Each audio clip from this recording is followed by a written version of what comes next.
Hello students, welcome to Rise Size YouTube channel. আমি অমিত কিরণ Chowdhury. Today in our deep analysis, we are going to discuss India's informal urban workforce.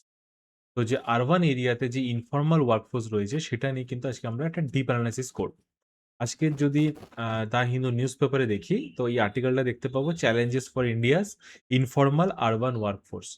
এটা আমাদের আজকে সকালবেলা what to read সেশনসে বলা হয়েছিল যে আমরা এই আর্টিকেলটা নিয়ে কিন্তু ডিপ অ্যানালাইসিস করতে চলেছি। তো যদি আমরা দেখি ফার্স্টে আমরা যদি বোঝার চেষ্টা করি যে ইনফরমাল সেক্টরটা কি? তো যদি এটা দেখি কিছু গুণ আছে ইনফরমাল সেক্টরে। কিরকম?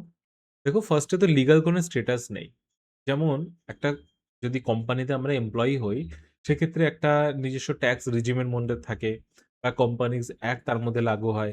কিন্তু এই ক্ষেত্রে কোনো তার লিগ্যাল স্ট্যাটাস নেই। সে হচ্ছে ফ্রিলি ওয়ার্ক যখন সে ওয়ার্ক করবে, যেটাকে বলি আমরা ডেইলি ওয়েজেস।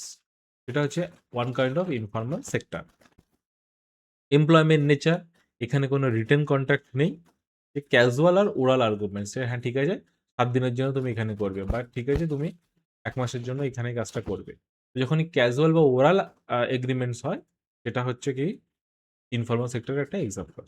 দেন ওয়ার্কফোর্স দেখবো, দেখো সেলফ এমপ্লয়েড, এটাও কিন্তু ইনফর্মাল সেক্টর। যেটা স্ট্রিট ভেন্ডর যেটা আমাদের রয়েছে, স্ট্রিট ভেন্ডর, রিক্সাওয়ালা যেটাকে বলে, টোটো, এখন টোটো, অটো, এগুলো সবই কিন্তু ইনফর্মাল সেক্টর, যেটাকে আমরা বলি ডেইলি ওয়েজেস আর্নার। দেন ক্যাপিটাল টেকনোলজির ব্যবহার খুবই কম। যেখানটায় আমরা যদি দেখতে পাই, এই যে এই ফটোটা যদি দেখতে পাই, এটা কোনো ক্রেনে করে কিন্তু মাল নিয়ে যাওয়া হচ্ছে না। একটা মানুষ সে এই হ্যান্ড পুলিং করে কিন্তু এই বস্তাগুলো নিয়ে যাচ্ছে। তো এইটাকে হচ্ছে টেকনোলজির মিনিমাল ইউজ, এখানে কোনো টেকনোলজি ইউজই নেই। তো অপারেশন আর ইউজুয়ালি লেবার ইন্টেন্সিভ, এখানে লেবার বেশি ইউজ হয়। লো ক্যাপিটাল ইনভেস্টমেন্ট। তো এগুলো হচ্ছে কি ইনফর্মাল সেক্টরের কিন্তু একটা ক্যারেক্টারিস্টিক্স। এবার আমরা দেখে নেব সিগনিফিকেন্স কি। আমরা হয়তো ফার্স্টে ইকোনমিক টার্মস থেকে আমরা মানে ভাবি যে ইনফর্মাল সেক্টর হয়তো অতটা ইম্পর্টেন্স না, এটা জাস্ট মানুষ সাস্টেন করে রয়েছে এরকম নয়।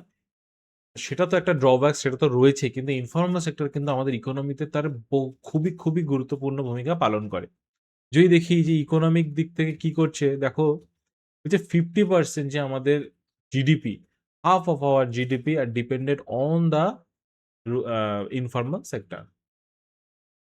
ফিসকাল রেজাইলেন্স বলছে কোভিড এর সময় যখন ইকোনমিক আউটপুট কমে যাচ্ছে, ইনকাম কমে যাচ্ছে, ফর্মাল সেক্টর গুলো প্রায় বন্ধ হয়ে রয়েছে, সেই সময় কিন্তু এই ইনফর্মাল সেক্টরই কিন্তু কোভিড কোভিডের সময়টা একটা শক অ্যাবজর্বারের কাজ করেছিল। কিরকম? যখন ইনফর্মাল সেক্টর গুলো বন্ধ হয়ে হয়ে মানুষ যখন ঘরের দিকে চলে আসলো, গ্রামের দিকে চলে আসছে শহর থেকে, তখন এই ইনফর্মাল সেক্টর গুলো ছোট ছোট অনেক সময় শহরের দিকেও কি হচ্ছে কি মাস্ক তৈরির কারখানা, স্যানিটাইজার তৈরির কারখানা, এগুলো কিন্তু সব লোকাল বেসিসে হয়েছিল। তো সেইটা কিন্তু শক অ্যাবজর্বার হিসেবে কাজ করেছিল। পোস্ট এফিসিয়েন্সি, আজ যদি একটা পার্মানেন্ট এমপ্লয়ি রাখতে লাগে, তাকে পিএফ ইএসআই দিয়ে কিন্তু একটা টোটাল যখন স্ট্রাকচার তৈরি হবে, অনেক কস্ট পড়ে যাবে। বিশেষ করে যখন আমরা ডেলিভারি পার্টনার, আমাদের যে সুইগি, জোম্যাটো, ইনস্টামার্ট, এগুলো থেকে যখন আমাদের ডেলিভারি রা দিতে আসে, তারা কিন্তু গিগ ওয়ার্কার তারা কিন্তু কোনো মানে অ্যাজ এ তারা ইনফর্মাল সেক্টর হিসাবেই কাজ করছে। তারা কিন্তু হয়তো বড় বড় কোম্পানির সাথে তারা ডেলিভারি দিচ্ছে, কিন্তু তারা অ্যাজ এ ইনফর্মাল সেক্টর হিসাবেই ওখানে কাজ করছে। এবং তার ফলে কি হচ্ছে কি যে আমাদের যে কম খরচে যে ডেলিভারিটা চার্জটা লাগছে, সেটা কিন্তু খুব কম খরচে সেটা সম্পন্ন হচ্ছে। কারণ কি, যদি আমরা ওখানটায় যে সেই কোম্পানিগুলো যদি পার্মানেন্ট এমপ্লয়ি রাখতো, তাহলে কিন্তু এত কম খরচে ডেলিভারি দেওয়া সম্ভব যেত না। এই কোস্ট এফিসিয়েন্সি কিন্তু ম্যাটার করছে। এমপ্লয়মেন্ট পভার্টি অ্যালিভিয়েশন বলছে কি, মাস এমপ্লয়মেন্ট বলছে 90% অফ দ্য আরবান ওয়ার্কফোর্স কি করছে, ইনফর্মাল সেক্টরে এঙ্গেজ রয়েছে 90%। তাহলে যদি ইনফর্মাল সেক্টর যদি না থাকতো, তাহলে তো তাদের এমপ্লয়মেন্ট অপরচুনিটি কোথায় যেত, সেটা কিন্তু দেখার বিষয় আছে। দেন পভার্টি বাফার বলতে চাইছে যে একজন স্ট্রিট ভেন্ডার, এই যে কনস্ট্রাকশন ওয়ার্কার, তারা হয়তো খুব বেশি ইনকাম করছে না, তারা হয়তো তাদের স্টেবল জব নেই, কিন্তু তারা এটা করতে পারছে যে তারা যদি এই কাজটা না করতো, তারা একদম ডিপ পভার্টিতে চলে যেত, পভার্টি লাইনের নিচে চলে আসতো। অ্যাটলিস্ট তারা এটা করে পভার্টি লাইনের তো ওপরে তো রয়েছে, তাদের তো জীবিকা, তো লাইভলিহুড তো চলছে। এটাই কিন্তু মেন কথা। দেন যদি দেখি সোশ্যাল অ্যান্ড আরবান ফাংশনালিজম, তো সোশ্যাল আর আরবানে কি হচ্ছে দেখো, কিছু, কিছু জিনিস যেমন আরবান লজিস্টিক্স যেটা আমি বললাম, যেটা ডেলিভারি পার্টনার যেটা আমি বললাম, রিক্শাস যেমন আমরা টোটো, উবের, অটো এই জিনিসগুলো কিন্তু কম খরচে হতে পারছে। দেন স্যানিটেশনস যে ইনফর্মাল সেক্টররা কি করছে আমরা দেখেছি যে আ কাগজ কুড়ানি যেটাকে বলা হয়। তো ওরা নিজেরা পিক আপ করতে থাকে। তার ফলে কি হচ্ছে কি রাস্তাঘাট কিন্তু অটোমেটিক্যালি ক্লিন হচ্ছে। ফুড সিকিউরিটি কি? ফুড সিকিউরিটিতে আমরা যদি দেখি যে সিটির দিকে যে ফুড স্টলগুলো যেগুলো স্ট্রিট ফুড স্টল রয়েছে, যেগুলো অফিস পাড়া খুবই যখন আমরা ইউটিউবে ফুড ব্লগে দেখি যে অফিস পাড়া খুব ফেমাস কারণ ওখানটায় সব স্ট্রিট ফুড লাইন ধরে দাঁড়িয়ে রয়েছে।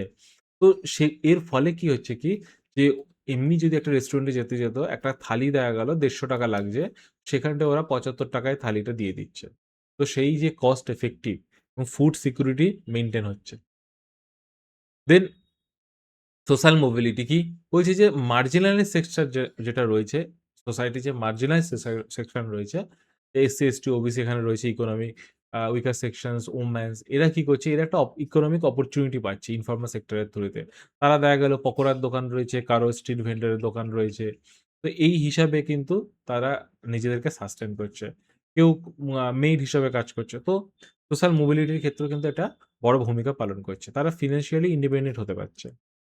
সাপোর্টিং দ্য ফর্মাল ইকোসিস্টেম যে এটা যে ইনফর্মাল যে সেক্টরটা এটা যে নিজে ইন্ডিপেন্ডেন্টলি একটা আলাদাভাবে কাজ করছে এমন নয়। এটা কিন্তু ফর্মাল সেক্টরকে অ্যাসিস্ট্যান্স দিয়ে যাচ্ছে। কিরকম? Uber বা Zomato, Instamart এরা কি করছে? Swiggy এরা তো নিজস্ব বড় কোম্পানি। কিন্তু এরা কিভাবে কাজটা চালাচ্ছে? এরা গ্রাউন্ড লেভেলে কিন্তু সেই ইনফর্মাল সেক্টরকে দিয়ে কাজটা চালাচ্ছে। ইনফর্মাল যা যে ডেইলি মা যে তারা যে ডেলিভারি পার্টনার তারা ইনফর্মাল। তো তাদেরকে দিয়ে কাজটা চালাচ্ছে। তো তার ফলে কি হচ্ছে কি এরা ইনফর্মাল সেক্টর, ফর্মাল সেক্টরকে কিন্তু সাবস্টিটিউট করছে। একটা সিম্বায়োটিক রিলেশনশিপ চলছে।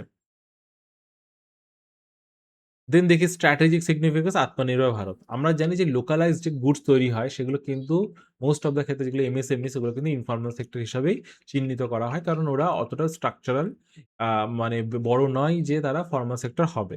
তো তার ফলে কি হচ্ছে কি লোকালাইজড যখন ম্যানুফ্যাকচারিং হচ্ছে তখন সেটা আত্মনির্ভর ভারতকেই পুশ করছে। Digital transformation. ডিজিটাল ট্রান্সফরমেশন কি? বলছে যে স্ট্রিট ভেন্ডর গুলো কিন্তু কিউআর কোড অ্যাকসেপ্ট করে।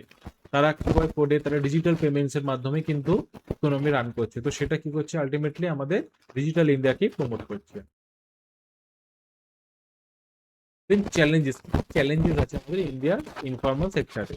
তুই দেখে স্ট্রাকচারাল ইকোনমিক চ্যালেঞ্জেস শুধু দেখো যে ডোয়ার্ফিজম মানে 60% 60% যে ইনফর্মাল সেক্টর সেটা রান করছে কি একজন মানে একজনেরই যদি স্ট্রিট ভেন্ডার সে একজনই দেখা গেল সেই রান্না করছে সেই বাসন ধুচ্ছে সেই সবকিছু করছে তো ওয়ান ম্যান দিয়ে চলছে এটা 60% এরকম রয়েছে তার ফলে কি হচ্ছে কি বড় গ্রোথ হচ্ছে না স্ট্রিট ভেন্ডার সে করছে সেটা প্রবলেম নেই কিন্তু একটা স্ট্রিট ভেন্ডার থেকে সে আরো বড় মাপের একটা রেস্টুরেন্ট খুলে ফেললো সেটা হলো সেটাকে বলে গ্রোথ কিন্তু বলছি এখানে তো 60% লোক একজন নিয়েই চালাচ্ছে তার ফলে কি হচ্ছে কি যে সেই গ্রোথটা কিন্তু হচ্ছে না ডোয়ার্ফ মানে ছোটই থেকে যাচ্ছে স্ট্যাগন্যান্ট প্রোডাক্টিভিটি স্ট্যাগন্যান্ট প্রোডাক্টিভিটি মানে কি বলছে দেখো ৭৪ লাখ জব লাস্ট ইয়ারেও অ্যাড করেছে কিন্তু গ্রস ভ্যালু অ্যাড কত হচ্ছে 4.5%।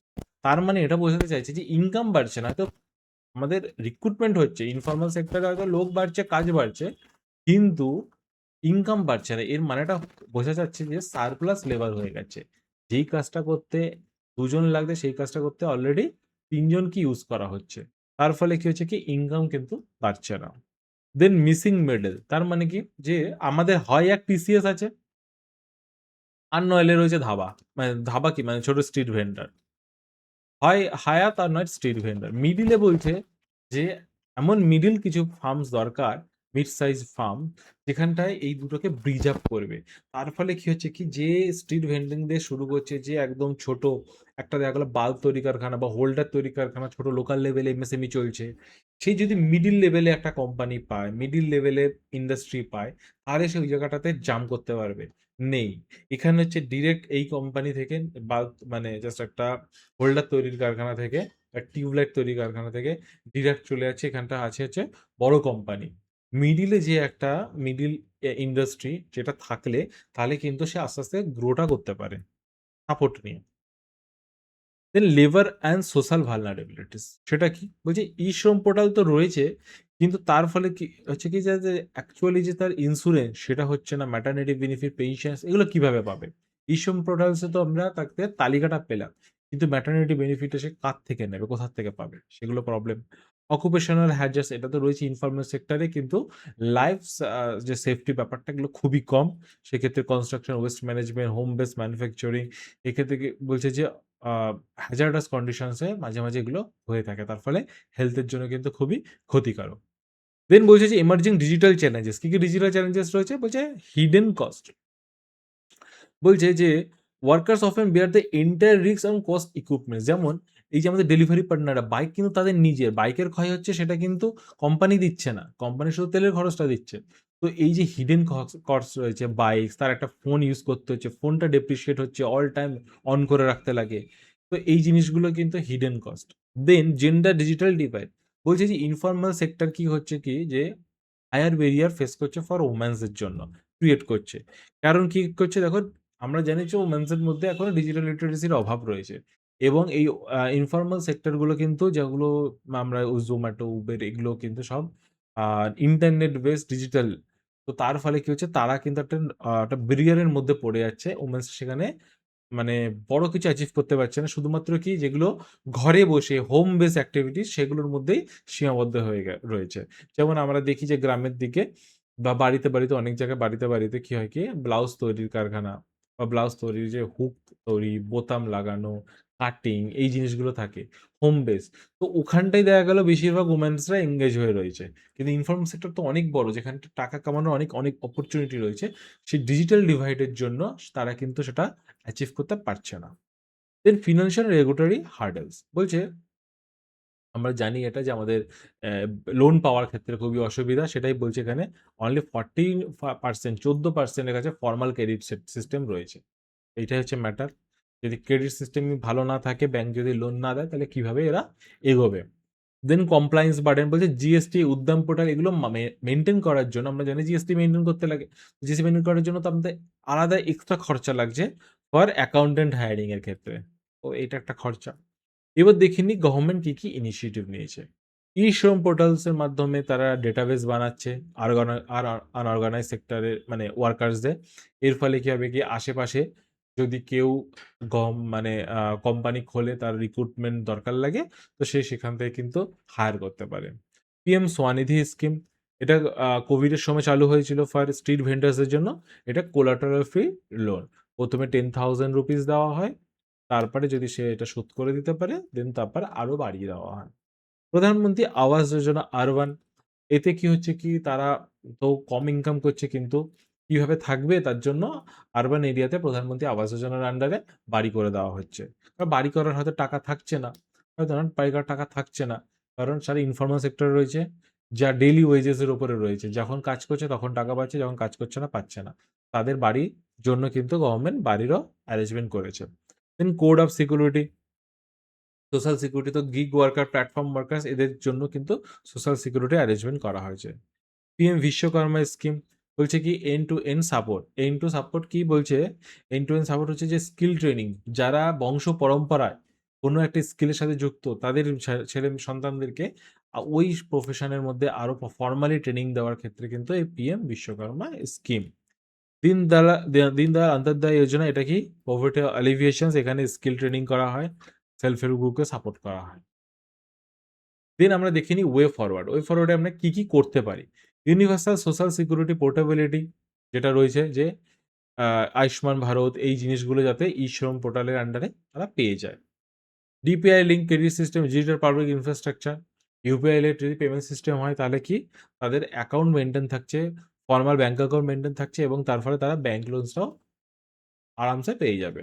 অ্যালগরিদম অ্যাকাউন্টেবিলিটি, বলছে implement the code on social security to protect gig workers from arbitrary platform decision in ensure transfer minimum floor wage. তার মানে কি বলছে যে এই অ্যালগরিদম অ্যাকাউন্টেবিলিটি মানে হচ্ছে সোশ্যাল সিকিউরিটি যে গিগ ওয়ার্কারদের জন্য যে সোশ্যাল সিকিউরিটি তৈরি করা হয়েছে সেটা এমনভাবে হোক যেন তারা একটা মিনিমাম ওয়েজেস কিন্তু গ্যারান্টেড হতে পারে। আর আরবিট্রারি যে অ্যাকশনস নাই, যে কেউ কমেন্টস করে দিল, কেউ তোমার নামে কিছু বলে দিল, তোমার উপর আরবিট্রারি অ্যাকশন হবে সেরকম যেন না হয়, ২ পক্ষেরটা যেন শোনা হয়। ইনক্লুসিভ আরবান প্ল্যানিং, স্বাভাবিকভাবেই যদি আরবান প্ল্যানিং আমরা অ্যাফোর্ডেবল রেন্টাল হাউসিং এইসব ব্যবস্থা করতে পারি, তাহলে কি হবে কি মানুষের আরো বেশি যারা ইনফর্মাল সেক্টর রয়েছে তারা এটলিস্ট থাকার ব্যবস্থা করতে পারবে তাদের। ফর্মালাইজিং সার্কুলার ইকোনমি, কি গ্রিন জবস ক্রিয়েট করা। অলরেডি অনেক কিছু ওয়েস্টেজ হয় শহরে, সেগুলোকে যদি আমরা ইউজ করে আবার কাজে লাগাতে পারি, যে গ্রিন জব প্রথম কথা তৈরি হবে, শহরের ওয়েস্টেজও কমবে। Gender centric infrastructure, safe public transport, communal creatures, community creatures, এই জিনিসগুলো কি করবে কি জেন্ডার জেন্ডার সেন্ট্রিক ইনফ্রাস্ট্রাকচার হবে। কনক্লুশন কি বলছে, যে urban informal sector is India's vital economic stabiliser. Sustainable growth necessities transitioning from survival-led to productivity-led informality by integrating digital credit, portable social security, কি দরকার দেখো, digital credit, portable social security, inclusive urban planning to empower the essential workforce. এই total আর্টিকেলটা কিন্তু আমরা পড়লাম, এবং এর সাথে আমরা দেখে নেব যে দেখো, যে বেঙ্গলিতেও কিন্তু এই টোটাল আর্টিকেলটা করা রয়েছে। শহরে অনানুষ্ঠানিক খাত মানে আরবান ইনফর্মাল সেক্টর, অনানুষ্ঠানিক ভারতের শহরে অনানুষ্ঠানিক শ্রমশক্তি। তো অনানুষ্ঠানিক মানে আনুষ্ঠানিক মানে ফর্মাল, অনানুষ্ঠানিক মানে ইনফর্মাল সেক্টর। ভারতের শহরে অনানুষ্ঠানিক খাতের গুরুত্ব দেখো, সবটাই কিন্তু আমাদের বেঙ্গলিতে করা রয়েছে। যে ইংলিশে চাইবে ইংলিশে করা রয়েছে। এইবার দুটো আমাদের এই দুটো বেঙ্গলি প্লাস ইংলিশ আমাদের ওয়েবসাইটে আপলোড করে দেওয়া হবে। তোমরা ওখান থেকে ডাউনলোড করে নিয়ে পড়ে নিও, ওখান থেকে পড়ে নিও। তারপরে পড়ার পরে এই কোশ্চেনটা কিন্তু অ্যান্সার করবে। এটা টাইম ধরে 15 মার্কস রয়েছে, টাইম ধরে 15 মিনিটের মধ্যে লিখে আমাদেরকে, আসলে 12 মিনিটে লেখা উচিত, বাট কোনো প্রবলেম না, 15 মিনিটে লিখে আমাদের ওয়েবসাইটে আপলোড করে দাও, আমরা কিন্তু ইভ্যালুয়েট করে জমা করে দেবো। আর এর সাথে, সাথে আমাদের যেটা হচ্ছে কি প্রিলিমস বাইটস এবং এডিটোরিয়াল এক্সপিরিয়েন্সের ভিডিও আমাদের রাইসেস ওয়েবসাইটে আপলোড হয়ে যাবে। তোমরা ওগুলো দেখে নিও এবং ভালো করে প্রিলিমসের প্রিপারেশন নাও। All the best students, thank you.